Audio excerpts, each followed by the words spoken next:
Let's do this. I'm going to start the recording. We have a lot to cover today in terms of understanding visual argument and how visual arguments work and why that is significant for our general understanding of rhetoric. So I also want to give you notes over the reading so that you can hopefully get some of your work done there today. So we have kind of a big set of goals today. I do want to kind of, as a warm-up, we're at about this halfway point of the semester, and we just finished a lot of some writing that I think is really valuable in terms of writing a cover letter to a real target audience in the real world. So I want to really quick review what have we learned so far about cover letters and good writing. I think that's going to directly relate to the ideas that Rebecca Anderson has in the visual continuum of text that I'm going to highlight and kind of as an example of what it looks like to think visually with the alphabet, which I am doing right here. I've made some visual decisions on how I'm presenting this right now, namely bold, underline, and there's not very much contrast. In reality, I probably should underline this or not underline any of this and just keep the underline for the heading, and then maybe not bold any of these so that there is a better a sense of what is emphasized and what is not. So this is the kind of thing that I want us to think about, or that I think Rebecca Anderson is really good at pointing out. There's also, we could also think about how much text comes together and how much text is apart, like i.e. how long our paragraphs are, how we're using white space on the page and all of that. I do want to look at the argument and structure of Takayoshi and selfies. It's a really good example of a traditional argument where the thesis is really clear, the reasons are really clear, the counter arguments are really clear, and it gives you a lot to consider in what I'm hoping that you can do for your Friday discussion forum. It should be a relatively easy one given the challenging ones that we've had in the past.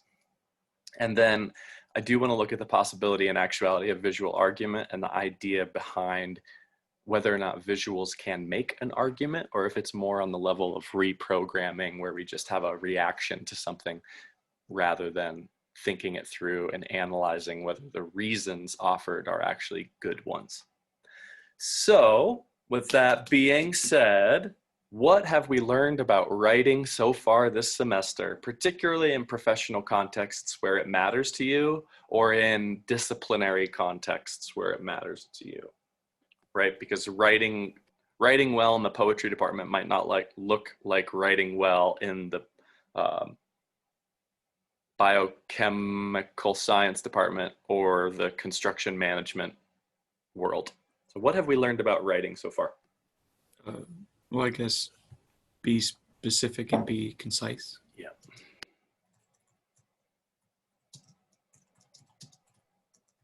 Know your audience. Yes.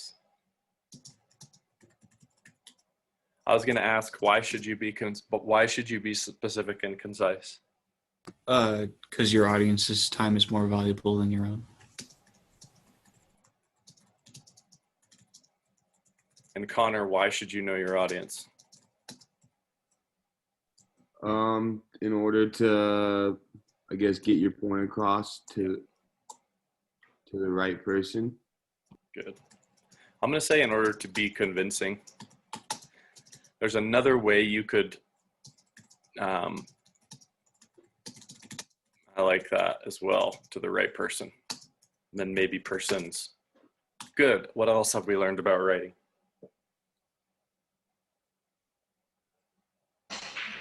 People care more about why you do it much more than what you do. But I don't know. No, that's good. I'm going to put just often in there. Remember the sentence. Yes, good. People often care more about why you do what you do. This is the sense of starting with why.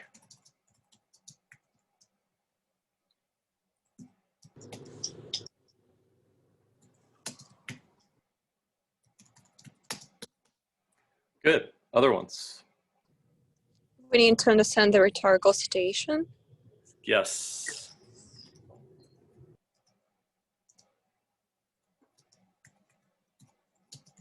And why do we need to understand the rhetorical situation? To respond to it correctly, like to be effective, to have a clear thesis that works for our audience, and to solve the exigence. Yes.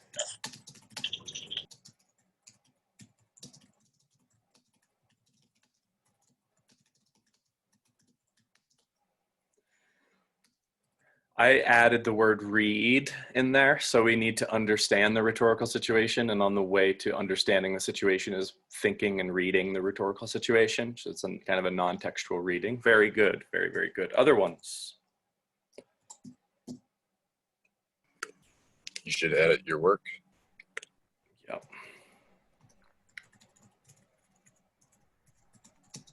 I'm going to put this under the writing process of revising and editing.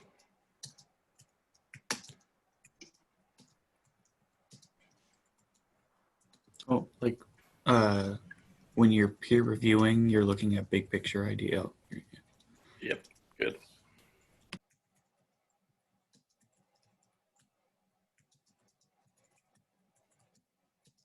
I'm going to say often here, but definitely in this class, partially because this is the more challenging task, is often looking at the big picture.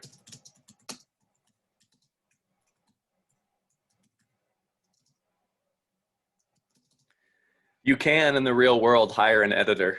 So you could hire a freelance editor to edit your writing for you. When I looked at that, the prices were somewhere between $80 and $250 an hour. So if you want to get good at editing, you'll save yourself $80 to $250 an hour. Not that, I don't know why you would hire an editor, but maybe you want to. Maybe you really don't want to edit your cover letter. They could probably edit your cover letter in about 10 minutes. So maybe it would only cost them.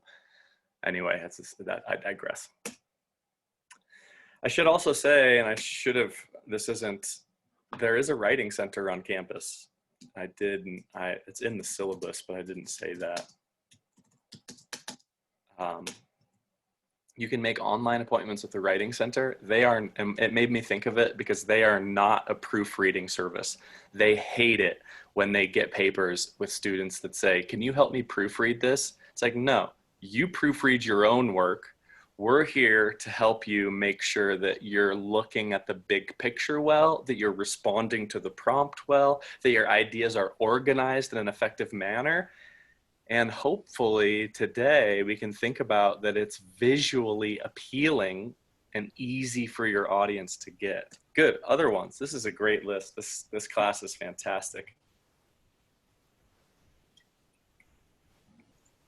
Under writing, under the revising and editing, I would say read the paper out loud. Yes.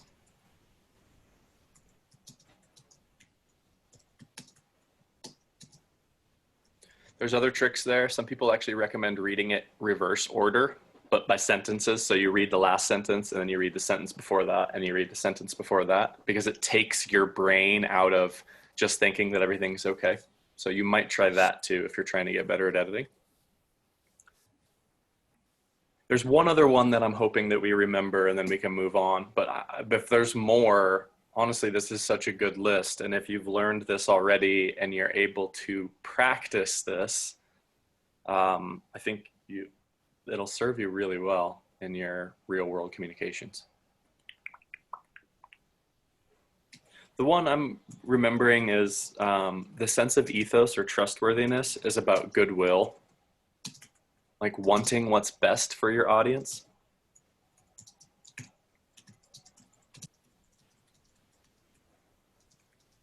You build trust with people when you don't ask them for things and when you instead give them the sense that you really care for their well-being. I mean, you appreciate when you feel like instructors actually care about your success, right? Or anybody cares about your success. I think that's an easy way to see in your own experience how when you feel like someone has goodwill, you naturally trust them more, you naturally will listen to them more. And then good understanding. ties into Anastasia's point about reading the situation.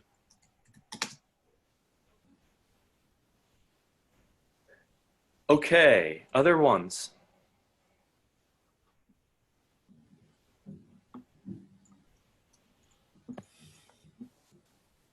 Man, that's amazing. I would say the other one that I wanted to tie in today, and we already kind of hit at it right away, there are universal audience values.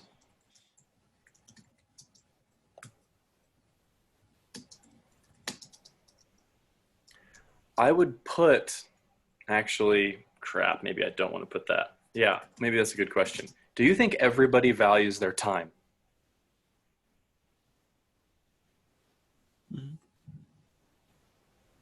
Well enough, okay. There was probably somebody out there.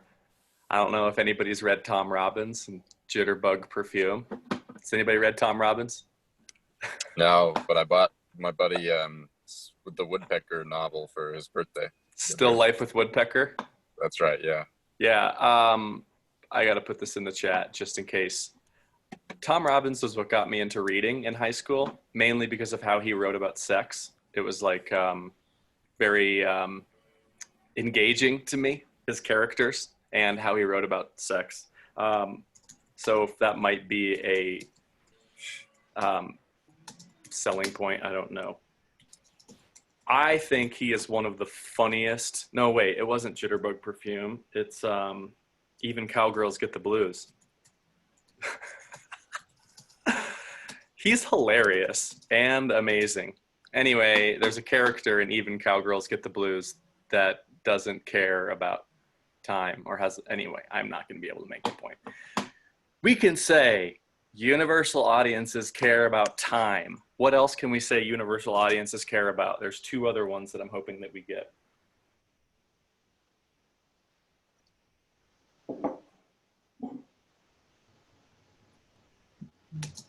Do we care about things being easy? Ease. Yeah. Kierkegaard, one of my favorite Christian existentialist philosophers, not too many of those, was really thought it was a very big problem that we all wanted everything to be easy. But nonetheless, we do want things to be easy. And our audiences want things to be easy.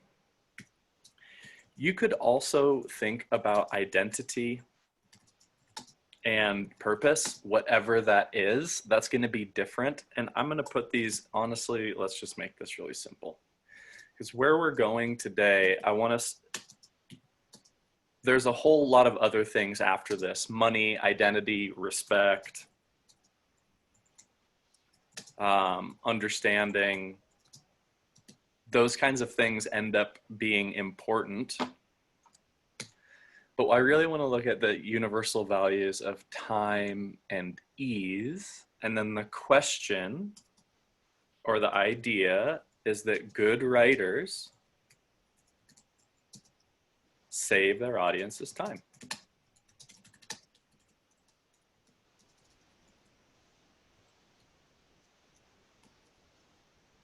A corollary of that is good writers. Can anybody guess what I'm about to say that connect to ease? Make something easy to understand. Good writers make it easy. I think Twain said easy reading is damned hard writing.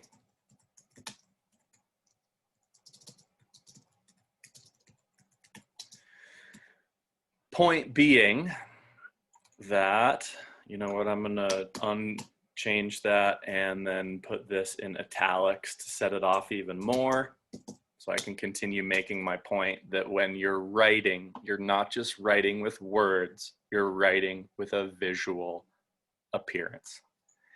There's other very interesting science that says easy messages are more believable.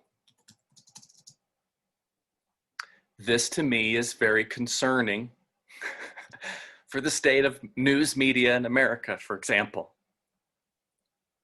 If it's easy to understand the message, I'm more likely to believe it.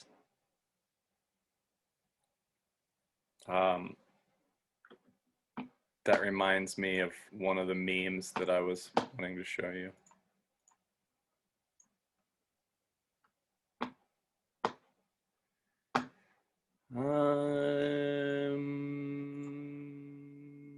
No.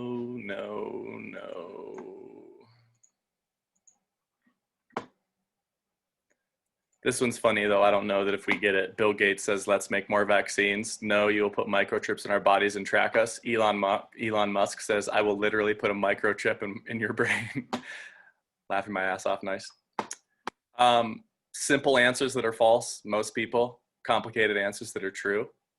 Complicated answers that are true. Scientists, simple answers that are false. Complicated answers that are false. Conspiracy answers, simple answers that are true. It's kind of funny. Okay, I'm like a squirrel. My brain. Focus, professor. Okay, so let's look at, with that being said, Rebecca Anderson says that we need to help students understand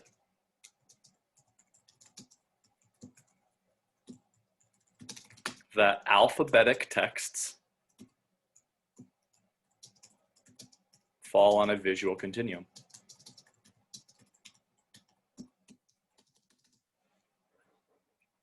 Which means some texts are more visually accessible. I was almost going to write appealing, but this is not about like, well, maybe it is about having a visual appeal. It's about being visually accessible. Some texts are more visually accessible than other texts. Do we agree with this statement that there's ways that writers can write that make their writing more visually accessible? Do you feel like texts that are not visually accessible are more difficult to read?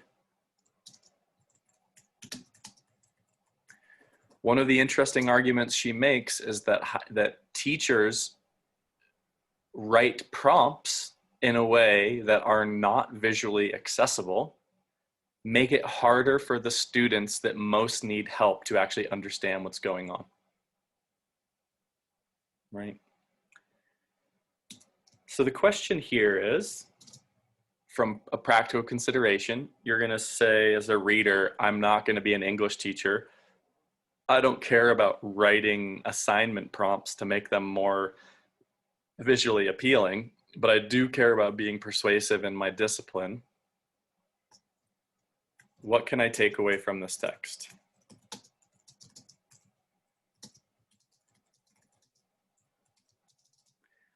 And let's say I already understand that I get it, that visual accessible texts are better than others. How can I make my texts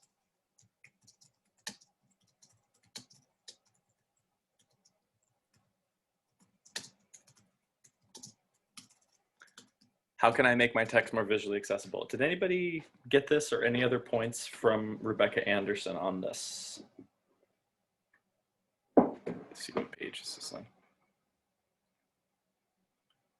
I'm going to pause here and we can think about things that you already do to make your visuals more, or your texts more. By the way, this is from Composition Studies in 2016, which is crazy that it takes until 2016 for people to really give a good treatment of the visual appearance of text. Sometimes the Academy just blows me away. 373.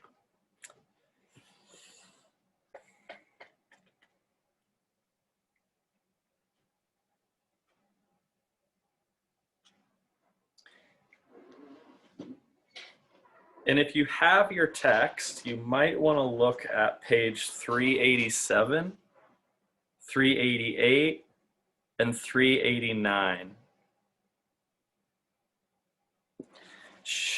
and then the chart that's significant is on page 392.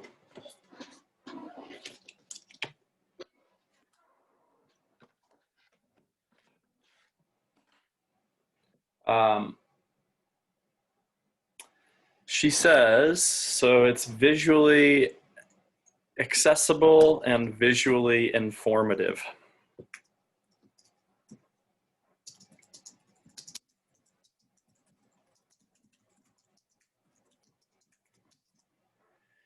Again, you're going to get more out of your notes if instead of just writing down exactly what the author says, you put it in your own kind of language. And so for me, but I shouldn't say that, what do you do already to make your text more visually informative?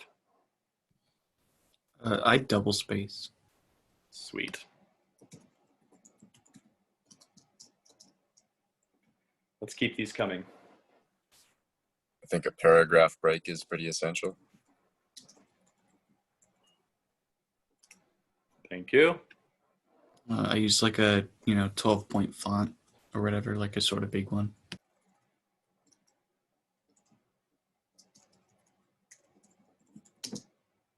Thank you.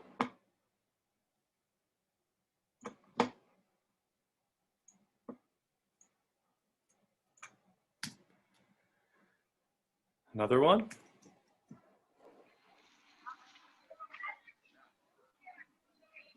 Headings. Yes. Another one. Probably also the use of fonts. Yes. Like, Did you say fonts? oh yeah, sorry, I haven't No, seen that's this okay. one. That's okay. Let's see. Do I have that book out here? I should. Yes.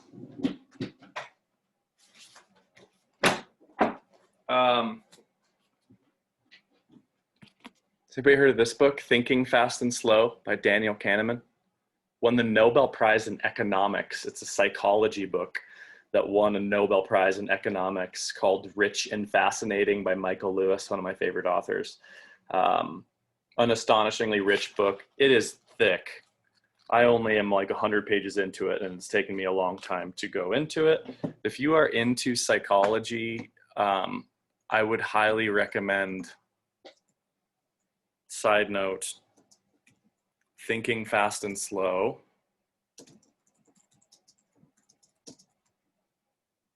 By Michael or Daniel Kahneman.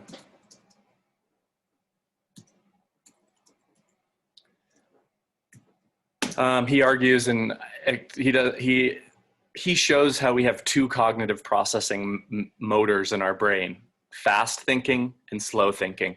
When we see someone, we come to these super quick, or when we see anything, we come to super quick, fast, precognitive thinking about them. We know whether or not we like them or not, generally speaking.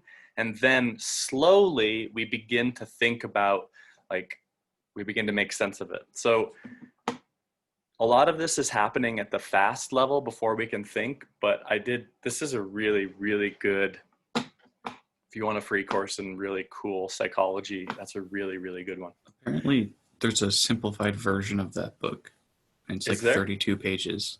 Yeah, instead of like a freaking like 400. 300, yeah, that's really, I actually think he writes really well.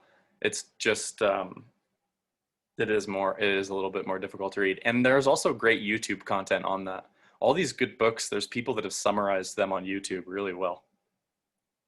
So I'd highly recommend that one if you're into, especially if you're into psychology, or honestly, if you're not into psychology, but you're just interested in how the brain and thinking works. If you're into thinking, it's classic. Okay, so we have spacing, paragraph breaks, font, typeface, headings. What else?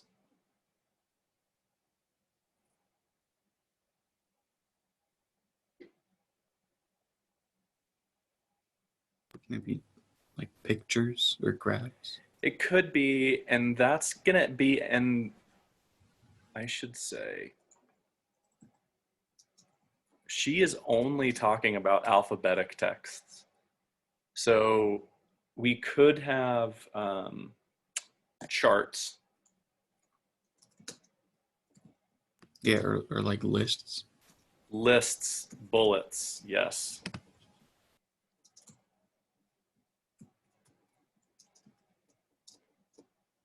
I might think about the white space on the page.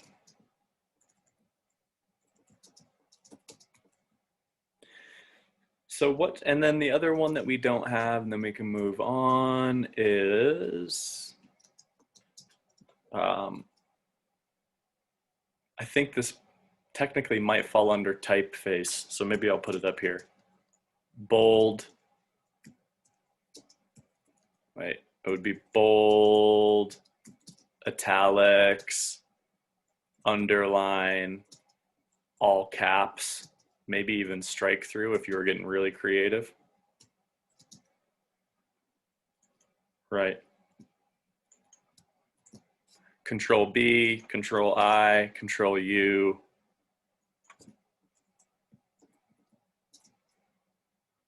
That kind of thing. Okay. These are function as to help these visual cues. And this is on page 392.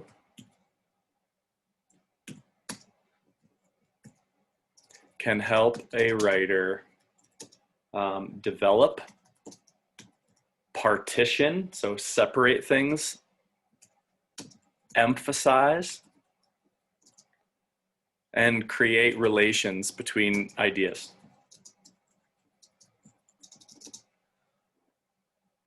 Okay, so I really feel like this idea is hugely important for people that value time. And now let's go to any questions on this or comments?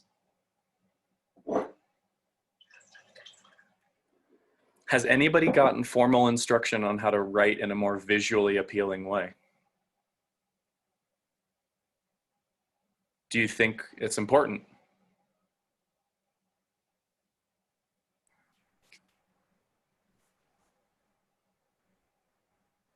Maybe the correct answer for that is it depends. Let's maybe make this the biggest take home. What shouldn't you do? If you want to write at least somewhat visually accessibly, what shouldn't you do? Neglect punctuation and headings and paragraph spacings. You actually had to add a new one to our list. I love dashes, the dashes, and I like that a lot. It adds like a little break. Yeah, I'm gonna say don't just write a giant block of text.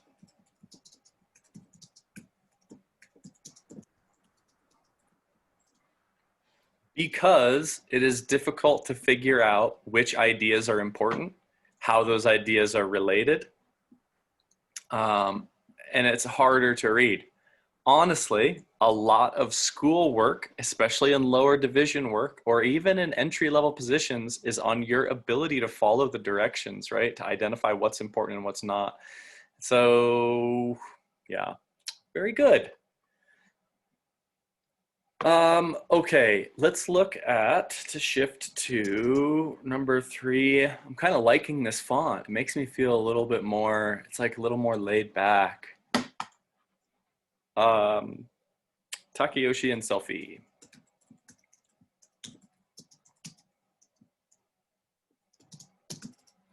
This is on page 289. I want to remind us that an argument is defined as a claim supported by reasons. So there's 2 parts, and this is, there's 2 parts. A claim, which is a proposition, a true false statement.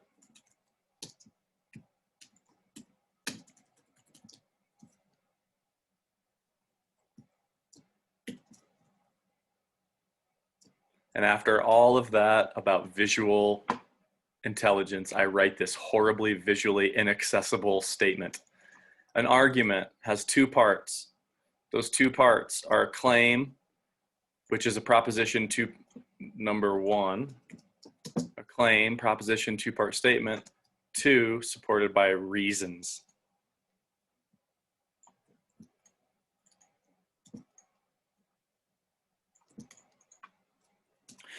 Okay. What was her claim?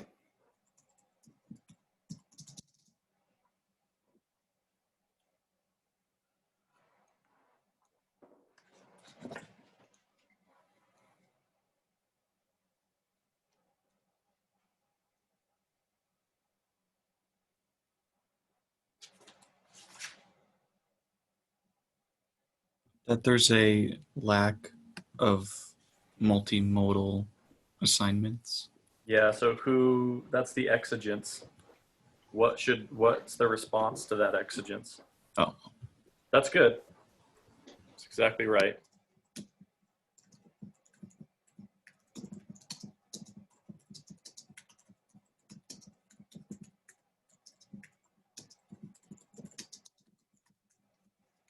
There's a lack of multimodal instruction and assignments in composition classrooms.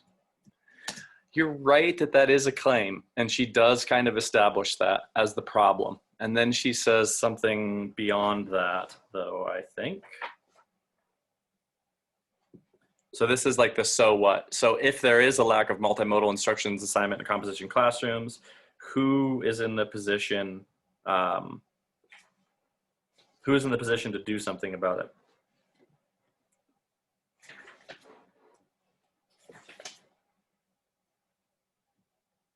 like teachers.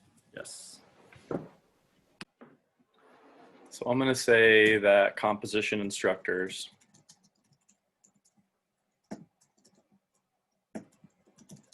should teach more multimodal.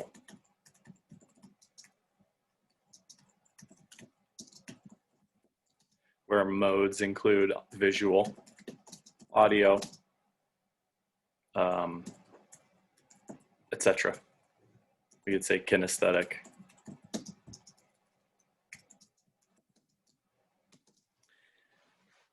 And if you have the text, one of the reasons why I like pairing this reading with the other one that with Rebecca Anderson's in the order that we did, is that it's actually visually set up fairly well. And on page 293, we start getting, there is, if I just am looking at the visual appearance, there's a letter 1 with a giant bold mini paragraph. 294 has 2 and 3 in bold paragraphs.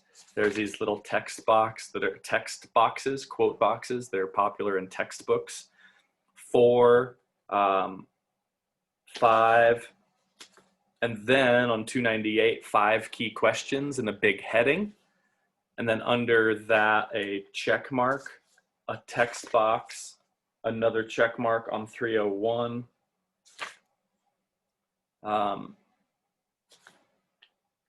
302, 303. Honestly, I can get the gist of this reading by just reading the check boxes there and the argument as it's presented. They're saying that composition instructors should teach more multimodal composition modes. And then why?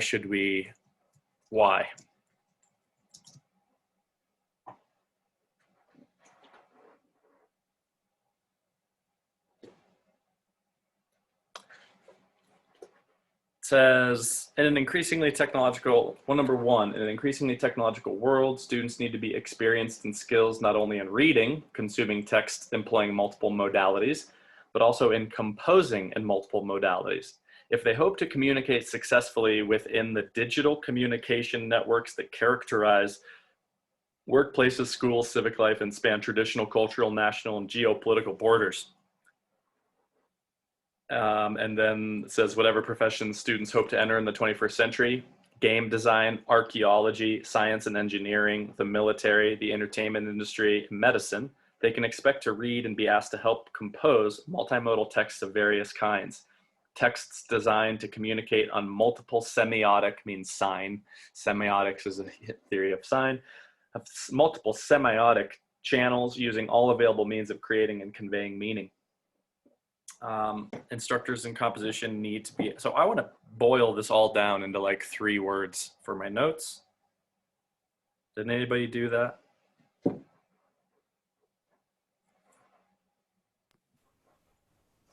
Yeah, I just said experience in composing multimodal, or like students need experience in composing multimodalities to succeed, but that's Great. more than 3 words.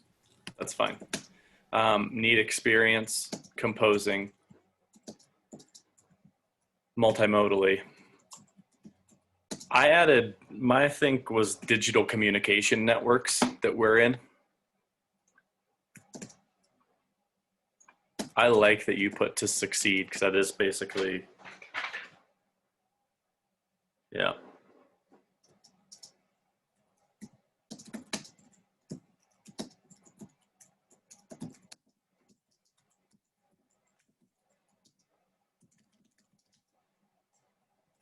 Okay, we'll call this reason 1.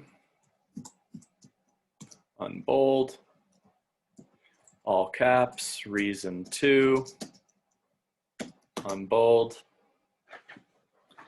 Another reason why we should teach. I think she talked about, like in order to stay relevant, Yep. Composition needs to change.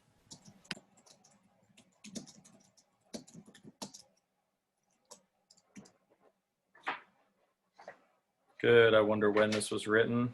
2007. Ha! Anybody, did I already talk about M.T. Anderson's Feed? Oh my God, such a good book. That's another really great one that was freaky crazy.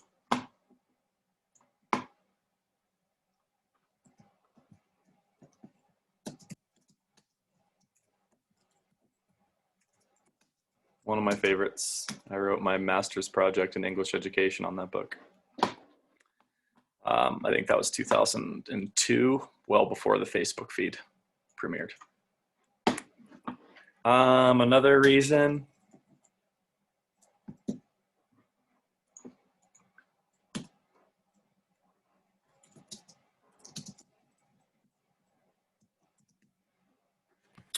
I don't know if this is like a big reason, but she said it could highlight pathos. Yes.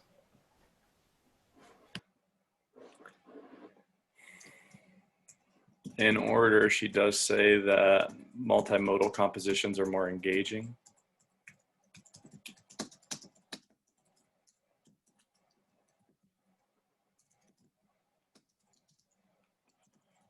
Multimodal compositions can increase pathos.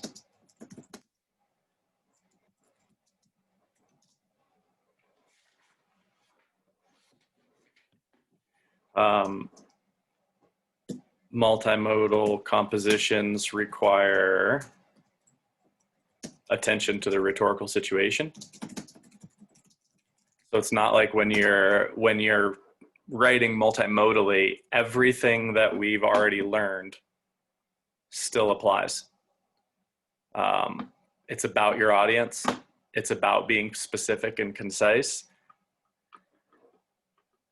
which is going to give us some ways that we might disagree with this. And that it's, you might also say another reason is that it is a good way, or one way to accomplish teaching goals. Okay, now we have counter arguments or objections.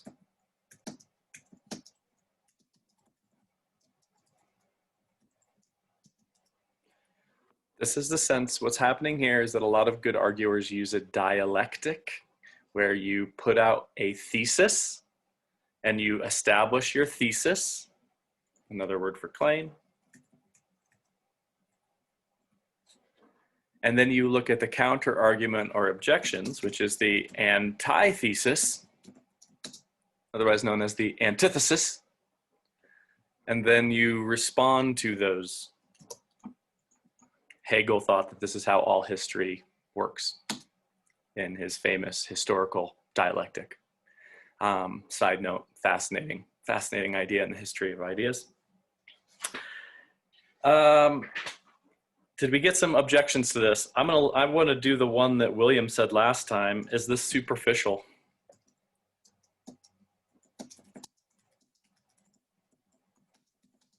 And unspecific. Language can be super specific and language can get down deep. Other questions or objections that she raises? It's too hard to teach. Yeah. And there's no time, like not enough time.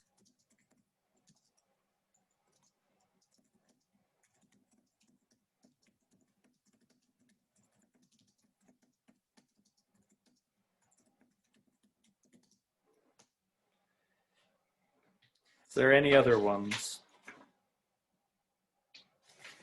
Other one is a question about technology.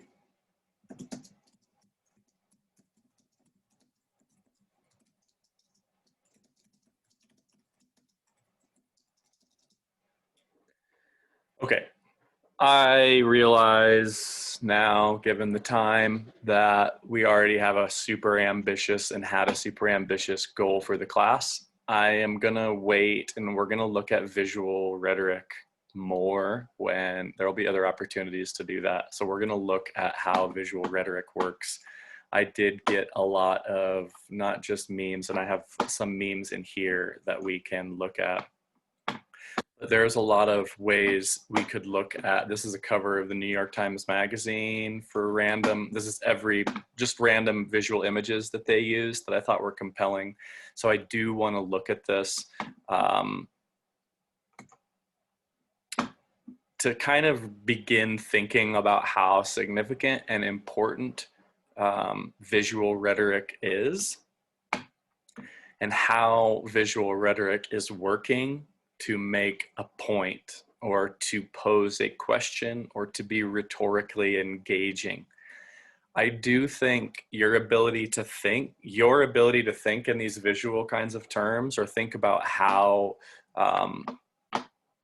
different artists or different composers are putting together ideas. It says the insect apocalypse is here. Will the decline of bugs mean? What will the decline of bugs mean for the rest of life on Earth? This one kind of speaks for itself with a list of white supremacist issues, candy, what teenagers are learning from online porn,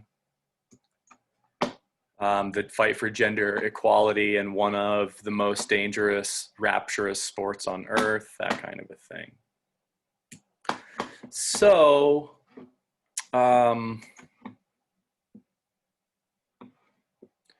I do think our ability, I guess I am curious on where we stand on this. And that's what I want you to write about for Friday. Given this argument that teachers need to teach multimodal texts because of this, that we should be reading and composing more multimodal text in an advanced composition class. I'm curious where you fall on this thesis or antithesis side. I'd like for you to compose an argument surrounding that. And yeah, I think that's all we have time for today. Let me stop the share and we can look at each other. All right, any questions? Tried to do a little bit too much today, but I hope that was valuable.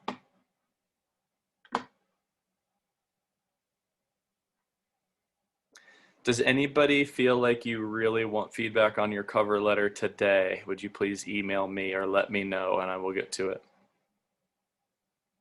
Otherwise, I am kind of taking my time.